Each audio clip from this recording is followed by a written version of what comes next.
성탄 축하합니다. 메리 크리스마스. 네. 성탄 축하합니다. 메리 크리스마스. 네. 딱 오늘 숫자가 5임에 드린 숫자가 딱 되네요. 하여튼 우리가 예배를 드린다는 자체는 큰 하나님 축복이에요.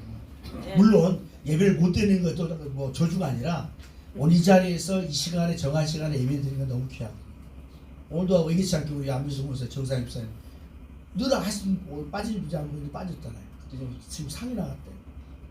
장례가 나서 못 오시고. 그러니까 정말 내가 그래도 정한 시간에 하나님 앞에 예배 드린다는 것은 너무 귀한 거예요. 그만큼 삶의 평안이 있다는 것이고, 또 믿음이 있어서 어렵더라도 하나님께 나와서 내가 맡긴다는 것도 귀한 것이고, 오늘도 주의 오심을 기억하면서 함께 또 축하하고, 또 다시 한번 우리의 구원의 은총을 또 새롭게 하는 그런 애가 있기를 바랍니다. 예부적 화려하고 뭐 보이기에도 정말 이렇게 좋구나, 뭐 백화점 같은 데나 일반 세상의 그런 관청들 보면 더 잘해놨어요. 정말 깜짝 놀랄 정도로. 과거는 교회가 성탄 추리하고 막 해놓으면 교회가 뭔 돈이 있고 막 이러더니 이제는 세상이 더 화려하게 만들어요. 궁금하시면 오늘 저녁에 가보실래요? 시내 명도 그쪽 뭐 백화점이나 이쪽 서울시청 앞에 보세요. 얼마나 화려한지 몰라요.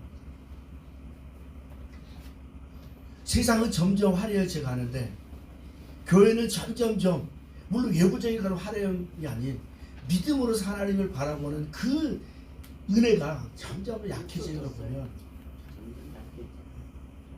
우리가 세상에서 정말 생명의 빛을 발해야 되는데 세상이 도리어 그 화려함 속에 비춰가지고 우리 믿음을 자꾸 유혹시켜요.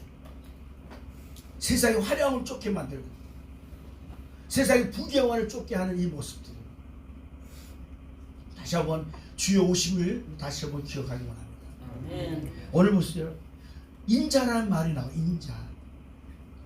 인자라는 이 말은 예수님께서 공적으로 가장 많이 사용하신 단어입니다.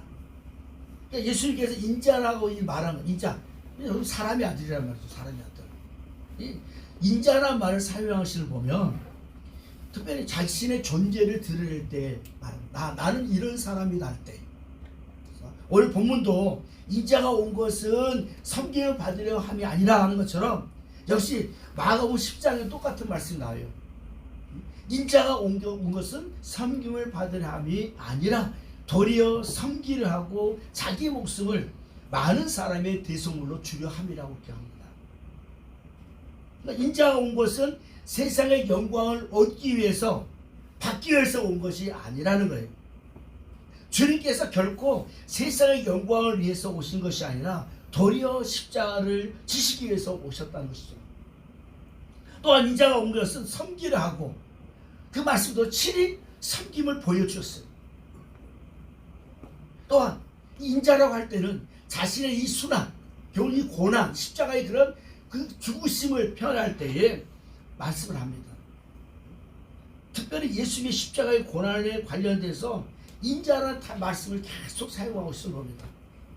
누가복음 22장에 보면 인자가 십자가의 고난을 받기 위해서 배신자의 손에 팔린다고 하셨고, 3번씩이나 이 순환에 대해서 말씀하시면서 인자가 많은 고난을 받고 대제사장과 장로들과 서기관들에게 넘겨지고 이방인들에게 결국은 죽임을 당할 것이라고 말씀을 합니다. 또한 인자라는 이 말씀할 때는 자신의 재림에 관련돼서 인자라는 말씀을 합니다. 이 땅에 다시 오실다는 이런 의미 속에서 강조할 때 인자가, 그래서 마태복음 13장이든 또 누가복음 21장이든 또 이 말씀을, 특별히 마태복음 16장 13장 23절 말씀 보면 인자가 구름을 타고 큰 권능과 영광으로 오실 것을 사람들이 보리라 이렇게 말합니다. 또 마가복음 14장 62절 말씀 보면 인자가 권능의 자의 우편에 앉은 것과 하늘 구름을 타고 오는 것을 너희가 보리라고 합니다. 사실 구약 성경에도 인자라는 표현이 나와요. 다 구약에서는 사람이라는 말로 사용되고 있습니다. 에스겔이든지 또 다니엘이든지 합니다. 근데 예수님께서 당신을 나타내는 여러 단어 중에 특별히 자신을 인자라고 표현했냐? 왜? 뭐 나 혹은 어디 내가라는 말을 돼요. 내가 온 것은 이렇게 말할 수 있잖아요. 나는 이런 사람이다. 뭐 나는 양의 문이다. 이 표현을 하잖아요. 근데 꼭 인자라는 이 표현을 하는 거죠. 사람의 아들이라는 표현을 왜 하셨을까 하는 겁니다. 이 사람의 아들은 우리 모두가 또 사람의 아들이 아닙니까? 사실 사람의 아들 딸이잖아요. 그래서 인자라는 표현을 다른 사람들이 들을 때 이상한 말로 들을 수 있어요. 그런데도 예수님께서 인자라는 이 단어를 특별히 사용하시는 이유가 있다는 것이죠. 오늘 예수님이 이 땅에 인자로 오신 귀한 날입니다. 우리 곁에 오셔서 어떻게 인자로 오셔서 예수님을 깨닫게 하고 경배하는 이런 복된 시간이 되어지길 원합니다. 그래서 인자라는 이 말을 표현할 때 예수님께서 사실 일부러 사용하신 의도적인 용어이기도 합니다. 예수님께서 인자라는 말을 사용하실 때 사람의 아들을 그래요. 영어로 어라고 이렇게 단어가 쓰는데 오늘 예수님께서 인자라는 표현할 때는 더라고 더. 그 인자, 그 사람의 아들이라는. 그러니까 예수님은 인간의 몸으로 오신 하나님의 아들이라는 거예요. 그분이 바로 사람의 아들, 즉 인자로 오신 것은 구약의 약속 때 그 메시아, 그 메시아라는 사실을 말씀하는 거예요. 그러니까 유대인들이 항상 바라는 그 메시아로서의 그 그리스도를 바라보는 것처럼 메시아 대망상을 가지고 끊임없이 그 메시아를 바라봤는데 바로 내가 바로 그 메시아다. 그 사람의 아들 인자다. 이런 말씀하는 거예요. 그 뭐예요? 내가 곧 메시아다. 내가 곧 구원자다. 내가 곧 그리스도라는 말씀을 표현하는 것이 인자라는 말이에요. 그래서 사실 인자가 있다는 것은 보신 것은 사실 슬픔이에요.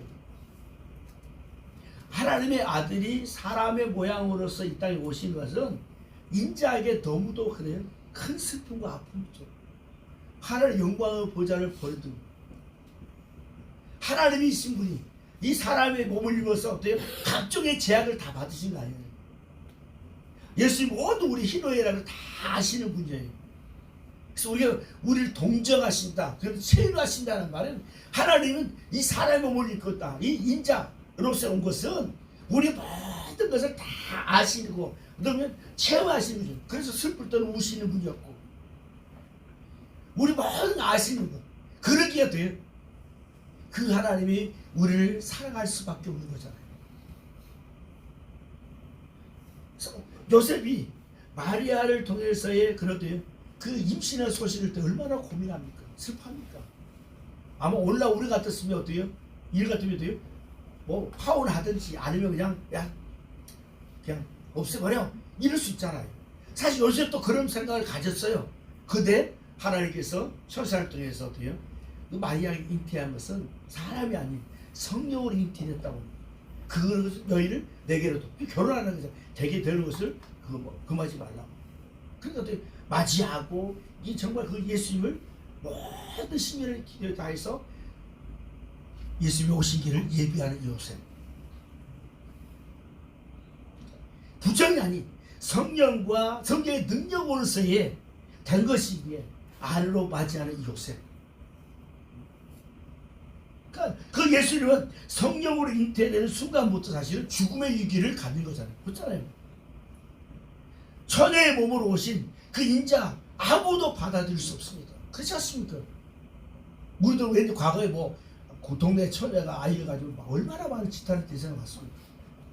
그러니까 지금도 마찬가지죠. 왜또 그러니까 처녀가 아이를 가진 것 자체는 사람들이 돼요. 결코 좋은 시각으로 볼 수 없는 거죠. 그 자체가 사실 예수님 얼마나 고통스러운 거죠.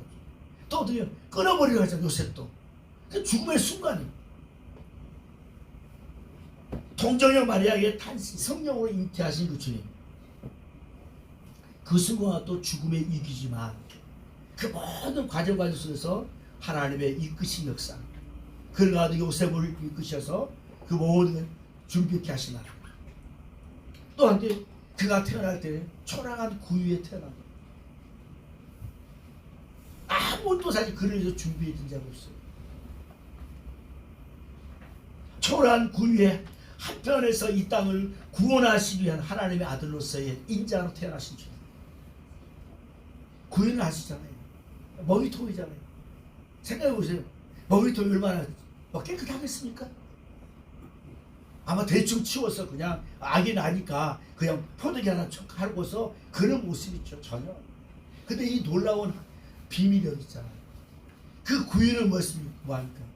그 동물들이 한 끼 한 끼 먹는 중요한 그릇이 식탁이잖아요. 식탁. 이것은 뭐예요? 바로 예수님의 그 십자가의 죽으심으로 해서 우리가 정말 그 은혜 안에서 매일 어떤 동물의 영육통에서의 그 먹는 것처럼 우리도 주의 은혜가 늘 날마다 그 은혜로 살아가는 자의 모습이다. 그래서 또 하나님 주님의 모든 일하시고 하신 것은 우연이 아니라는 거잖아요. 그러니까 여관에 편안하게 태어나시 아니라 그 구유에 태어나게 하시지만 그것도 어떤 하나님의 귀한 뜻이 있다는 이 모습. 오늘도 우리가 구유 대신 그 통해서 태어나시고 함께 하시는 주님의 은혜 가운데서 날마다 우리가 그 구유의 그 여물을 먹고 살아가는 동물처럼 날마다 주의 은혜를 먹고 마시고 누리며 살아가는 은혜가 있기를 원합니다.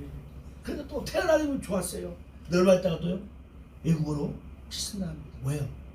헤롯이 이스라엘 왕이 태어났다니까 놀랬잖아요. 왜요? 자신의 이제 신분이 이제는 위치가 위험한 거죠. 그래서 싹을 없애려고 돼요. 그 동방박사가 와서 물어본 그 시기에 여기서 한 2년 동안 다 조사해가지고 이 2살 안에 모든 아이를 다 죽게 합니다. 그것을 하나님 아시고 어떻게 마리아를 통해 요셉에게 예굽으로 피하라. 그러니까 예수님의 탄생하는 순간부터 이 고난의 모습 생각해 보세요. 어떤 피덩이 같은 그 아이를 얼마나 됐을까요? 태어난 지 아마 며칠 안 될 거예요. 왜요? 헤롯이 동방박사들에게 해서 돌아갈 때 좀 알려줘 나에게. 그럼 나도 거기 가서 경배하게 해요. 속으로 돼요? 죽이려는 거죠. 근데 동방박사들에게 처음에 믿고 갔을 거예요. 가서 이제 알려주려는데 하나님의 뒤에 천사를 통해서 또 동방박사들이 알려주지 않게 자기 고향으로 공으로 돌아가게 하는 거예요. 그러니까 헤롯 대왕에서 나름대로 오는 소식을 기다리고 있는데 오지 않잖아요. 그러니까 또요 이제 조사해 보는 거죠. 그때부터 뭐 거의 뭐 얼마 될까요? 한 3, 4일 지날까요? 뭐 많아봤자 뭐 한 달도 안 될 거예요. 정말 이제는 이제 태어난 지 얼마 안 될 갓 난 이 아이 신생아 그 아이를 데리고 외국으로 피신한다는 게 얼마나요? 그 부모 역시도 힘겹지만 그 이제 피덩이 겨우 태어난 지 얼마 되지 않는 그 아이가 이런 길을 떠난다는 것은 얼마나 그러니까 예수님 그 자체가 고통의 순간이라는 거죠. 하나님이 이런 같은 일을 미리 아셨고 예수님이 태어나기 전에 760년 전에 이미 호세아 선지자로서 예언하신 거예요. 이것은 예수님의 탄생이 태초에 하나님께서 계획하신 것이 이제 때가 되어짐에 갈라디아서 때가 참에 때가 되어짐에 하나님이 모든 걸 이루시는 하나님. 그러니까 이것을 보면 우리의 구원 역사도 내가 하나님 자녀되고 내가 지금 이 자리에서 예배되니 모든 것도 우연이 아닌 하나님의 이끄심 안에 있다면 우리가 감사할 수 있습니다. 그러니까 오늘 예수님의 이런 잉태됨과 탄생과 이런 생장의 모든 과정이 볼 때 하나님이 모두 예언하신 이미 구약의 선지자를 통해서 다 예언하신 말씀대로 되어지는 모습입니다. 그러니까 결국 예수 헤롯이 죽기까지 애굽에서의 그런 피난민으로 살아가는 예수님. 또한 그가 이제 다시 이스라엘 돌아와서 사는 곳이 어디입니까? 태어난 곳은 베들레헴이지만 사는 곳은 어디예요? 이거 아시면 제가 오늘 상을 특별히 드리겠습니다. 예수님이 사는 곳, 예수님이 살았던 곳, 베들레헴 말고요. 태어난 곳이고 사는 곳, 살았던 곳. 예, 내가 특별 상을 드리겠습니다. 나사렛 사람이는 딱지를 붙였어요. 이 나사렛이 뭐예요? 별로 없는 거예요. 시골 촌뜨기예요. 특별히 서 나다니엘이 뭐라 하잖아요. 전도를 받아. 야, 내가 메시아를 만났어. 그랬더니 나다니엘이 뭐라 그래요? 야, 거기 나사렛 무슨 선한 게 나와? 그러잖아요. 뭐예요? 야, 그런 촌구석에서 무슨 특별한 사람, 대단한 사람 나올 수 없어. 그런 거예요. 그러니까 철저히 예수님 무시하는 거잖아요. 그 나사렛 사람이라 계속 나사렛 예수라는 말을 계속 유대인들이 또 설교한들이 사용한 이유는 뭐냐? 이런 지역적인 편견도 있고 무시하는 거예요. 저 촌뜨기 별거거든. 뭐 누구도 특별히 뭐 어떤 그러면 공부를 하거나 이런 것들이 전혀 없는 거라는 거예요. 과거 그러잖아요. 저 촌뜨기란 말 하죠. 저 보시고 저 같은 경우도 그래요. 저 한번 가보세요. 차 타고 가서 물 건너 바다 건너 가고 섬이요. 지도에도 나오지도 않는 섬이요. 그러니까 그런 촌뜨기란 말이에요. 그런 무시하는 거죠. 그러니까 예수님 자체 그 삶의 모든 과정이 이런 고난의 순간순간들.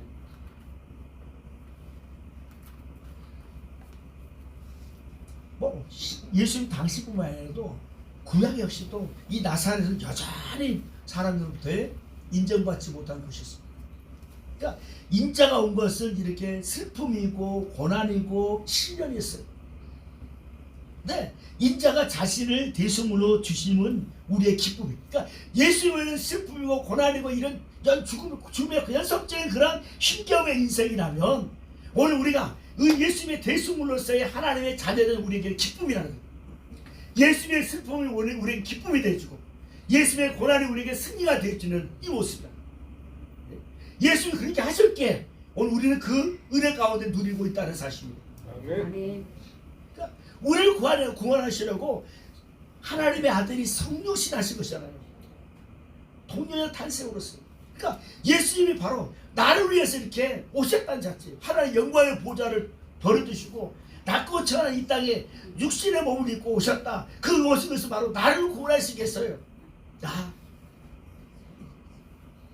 그 예수님이 나에게는 구원자가 되시고 영광이 되고 기쁨이 된다는 사실입니다. 그러니까 인자가 오시면 바로 오늘 우리에게는 구원의 기쁨이라는 것입니다. 그러니까 예수님이 땅에 오시지 않았다면 우리는 절대로 하나님의 자녀의 구속의 은혜를 누릴 수 없습니다. 그래서 우리가 여기서 잊지 말아야 할 것이 있습니다.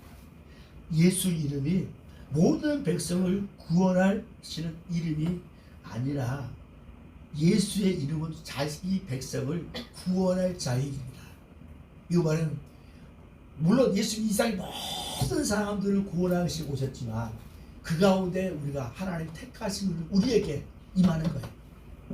그러니까 구원에 하나님의 구원 역사를 모든 사람 다 구원받기 원하시는 하나님 뜻이지만 그 가운데 하나님께 우리 택하신 은혜가 있다는 거예요. 모든 사람의 구원의 주님이지만 그 가운데 나에게는 특별한 하나님의 구원의 축복 역사라는 거예요. 하나님의 자녀들. 우리 주변에 많은 사람들이 예수님이 이 땅에 오신 걸 알잖아요. 그래서 그런 어떤 사람은 예수님의 탄생을 상술로 내가 돈 벌기 위해서 내가 어떤 유익을 위해서 이용하고 하지만 우리는 그렇지 않잖아요. 우리는 뭐예요? 전적으로 주님의 은혜에 감사, 그 구속 은혜에 감사하고 있다는 거죠. 이게 차이예요. 예수 안에 있는 우리들은 자기 백성을 구원할 자라고 말해요. 자기 백성. 예수라는 이름을 예수하라. 이는 자기 백성을 구원할 자라고 하시잖아요. 말씀 잘 이해 못하죠. 자, 마태복음 보시죠. 제가 이 말씀을 왜 모든 사람이 구원받아야 되는데 그렇게 하실지 모르겠잖아.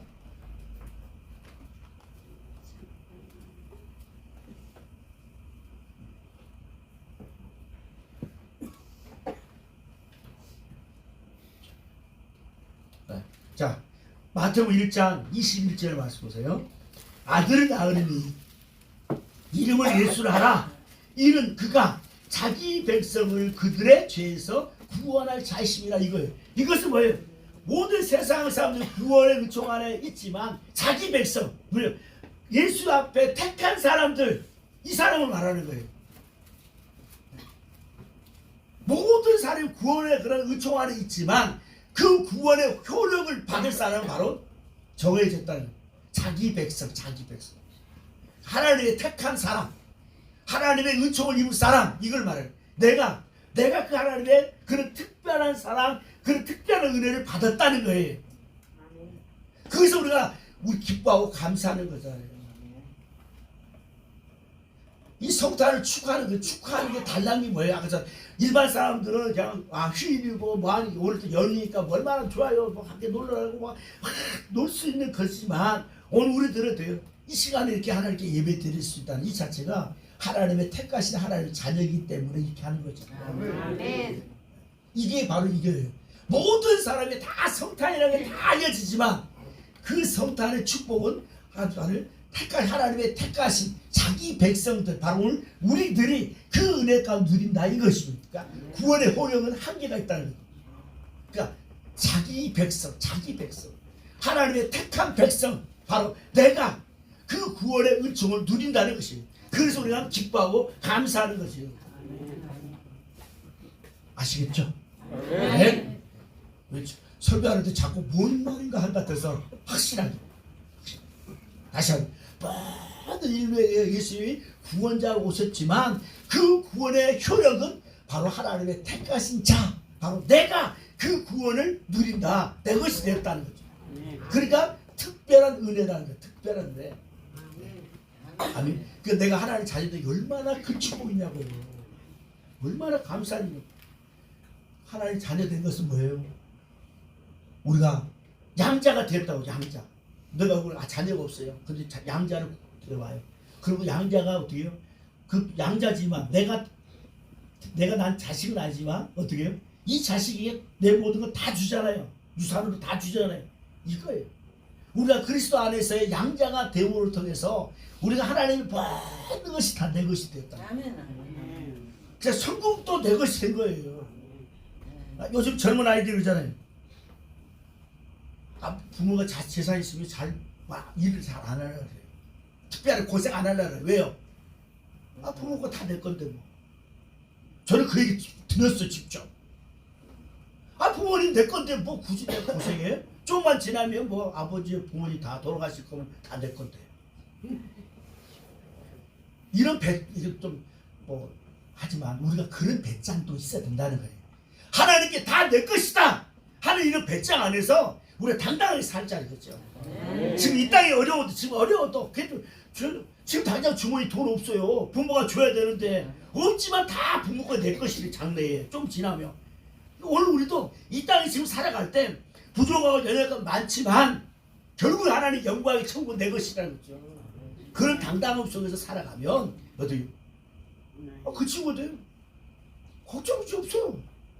돈 없으면 집에 있다고 왜 안 나가? 돈 없어 그러면 줄 거 아니냐 부모님이. 돈 있는데 그 나가 좀 뭐 하고 하면 더 좋으면 또 보너스 더 줘요. 또 내가 누리고 살아. 오늘 저런 당당함 속에서 하나님의 것이 다 내 것이다는 이런 당당함 속에서 살아가는 거예요. 그래서 착한 짓 하면 부모가 막 주잖아요. 우리가 믿음 안에 순종을 착하면 하나님께 구하면 안 주겠습니까? 하나님 기뻐하신 대로 살아가는데 하나님 나 뭐 필요합니다 하면 안 주겠습니다. 공부는 안 하는 공부 딱 하면서 공부를 하여 책상에 앉아서 놀지만 그래도 우리 게임도 하는데 우리 잘 모르잖아요. 부모가. 그래도 막 열심히 뭔가 하고 있어. 막 책도 보고 있어요. 그냥. 근데도 좋아가지고 막 우리 아들이 우리 딸이 웬일로 그렇게 공부하냐 막 좋아가지고 속이고 있는데도 모르고 그냥 좋아요. 그냥 책상에 앉아 있으니까. 그런데요 엄마가 갑자기 야 뭐가 필요하니? 뭐가 줄까? 간식 한번 안 주냐 양반도 간식 갖다 줄까? 책상다 그러면 막 뭐 돈 주잖아. 막 뭐 얼마씩. 왜요? 내가 좋아하는 하니까. 오늘 하나님 앞에서 우리가 그렇게 살아보면 어땠을까요? 안 주시겠어요? 우리도 자녀가 하는 척만 해도 그냥 좋아가지고 그냥 하는데 하나님 앞에서 믿음으로 사는 척도 하나님 기뻐하실 거예요. 왜요? 내 마음에 들지 않잖아. 부모가 자식이 아무리 잘해도 사실 내 마음에 드냐고 100% 흡족하지 않지만 그래도 그렇게 하는 게 너무 좋아서 우리가 하나님 앞에 믿음으로 산다고 얼마나 산다고 해서 하나님의 마음에 흡족할까요? 근데도 하나님 그렇게 살려고 정말 바둥바둥 하는 것도 기뻐하셔서 주신다고.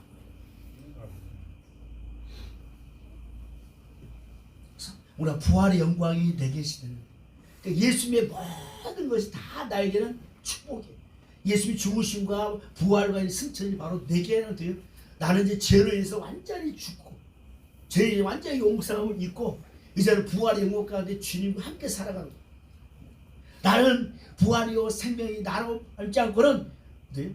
아버지가 올지 않고 나를 믿는 자는 죽어도 살겠고 살아서 믿는 자는 영원 죽지 않을 것이라 말씀하거든요. 그래서 오늘 우리에게는 임마누엘의 축복을 주셨어요. 임마누엘. 오늘도 함께 하신다. 그래서 마태복음 역시 23절 보면 보라 처녀가 잉태하여 아들을 낳을 것이요 그 이름을 임마누엘 하리라. 이를 번역한 뒤도요 하나님이 우리와 함께 하신다. 오늘 우리를 구원하시고 하나님 자녀 삼으셔서 우리가 늘 동행하신다. 세상 끝날까지 너희와 항상 함께 할 것이다. 있으리라고 하신 말씀을 따라서 주님 보호하심을 받고 누리기 원합니다. 아멘. 오늘 인자가 온 것은 섬기를 했다고요. 오늘 주님은 철저히 섬김을 하신 분이잖아요. 낮은 자를 그 누구라도 하나님 주님은 다 환영했어요. 병자가 오든 누가 오든 환영했어요. 때때로 실 겨를도 없이 그들을 돌보는 가운데 얼마나 피곤한지 모릅니다. 주님 그 누구라도 거절하자고 다 맞이하시고 심지어 찾아가신 주님이잖아요. 찾아가셨어요. 수가성 여인을 찾아가 사마리아 유대인들이 전혀 상종하지 않는 그곳이지만 주님은 일부러 그곳을 가시는 분이에요. 왜요? 그 수가성 여인을 하나님 주님이 구원하셨겠어. 그 여인을 만나고 그 여인에게 메시아가 증거될 때도요. 그 여인이 물동이를 벌두고 그 성에 들어가 사마리아 성에 들어가서 내가 메시아를 만났다 했을 때요. 그 사마리아 사는 수많은 사람들이 예수께 나왔다는 사실.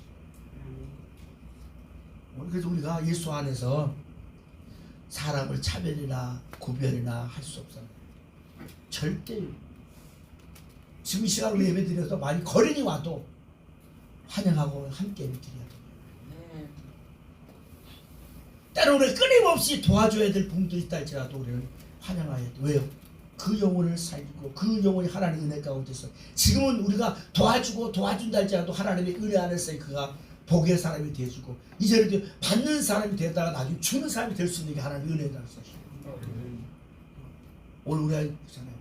오늘 믿음의 사람도 이 자리에 함께하지 못하는데 지나가다가 때는 배고파서 들어온 분도 계시고 하는데 그 자체도 하나님 이끄심 앞에 우리가 감사함으로 잘 섬기게 되면 그 모든 게 내게는 복이 된다는 사실.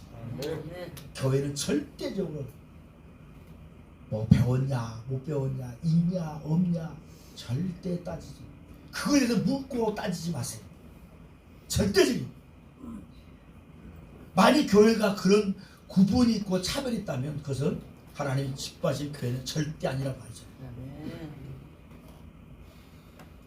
힘들어요 사실은. 과거에 새벽에 저도 냄새를 못 맡은 사람인데 한 번은 저 뒤에 앉았는데 전부 뒤로 사람들 코를 막고 막 그냥 하는 거예요. 처음에는 이제 그런지 알았어요. 그 다음날 또 오는 거예요. 그때 이제 저기 자리를 때 피해가요. 한 3일인가 오니까 저도 냄새가 나더라니까. 안대상 앞에 있는데 저도 코가 맵고 이상해요. 그랬더니 가면 그분이 이제 노숙자에서 얼마나 냄새가 나는지요. 그래서 제가 나중에 돈을 주면서 모욕 좀 하라고 식사하라고 그때 이제 받고 갔더라고요. 얼마 있다가 했더니 깔끔해서 왔어요. 그래서 또 돈 한 번 더 줬죠. 그랬더니 목사님 저도 다 할 줄 압니다. 그러고 그 다음부터 우리 교회를 안 오시더라고요. 그래서 뭐 이제는 돼요. 식구 하니까 이제 안다. 자기의 본연을 잊어버렸는데 근데 노숙자를 사니까 그냥 막 대대로 샀는데 막상 그래도 뭐 저거 자그만 사는지 모르지만 그렇게 좀 베풀고 이렇게 좀 따뜻하게 해줬더니 바뀌었어요. 이게 교회예요. 물론 당장은 힘들어요. 당장은 아프지만 우리가 선을 하면 하나님은 또 다른 것을 채워주시는 하나님.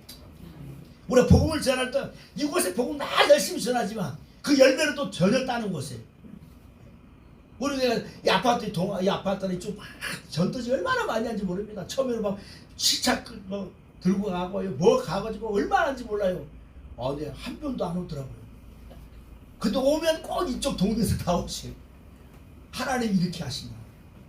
그러니까 우리가 뭔가 하나님 앞에서 기뻐하는 이 섬김이잖아요. 섬김은 어차피 내가 지금 낮아지지 않으면 할 수 없는 일이지 않습니까? 그 일을 할 때 주님께서 그렇게 하셨던 것처럼 우리도 그렇게 하면 하나님은 또 다른 곳에 하나님 풍성을 채우시나. 오늘 우리가 하나님의 은혜를 성탄의 최고의 선물은 뭐냐면 섬김이에요. 오늘도 주님이 섬기러 오셨다고 했습니다. 그 섬김은 뭐예요? 나의 생명을 주님의 택한 자들을 위해서 주시기 위해서. 오늘 그 주님을 바라보면서 우리 섬김 일을 잘하고 주님 기뻐하시가지고 우리 삶에 풍성하고 드리는 그런 은혜가 있으시기 바랍니다. 섬김의 복을 누리고 나름의 복을 누리고 함께 또 하나님의 영광을 돌리는 역사가, 축복을 함께 누리는 역사가 있어지길 주님으로 축원합니다. 저도 주님 감사.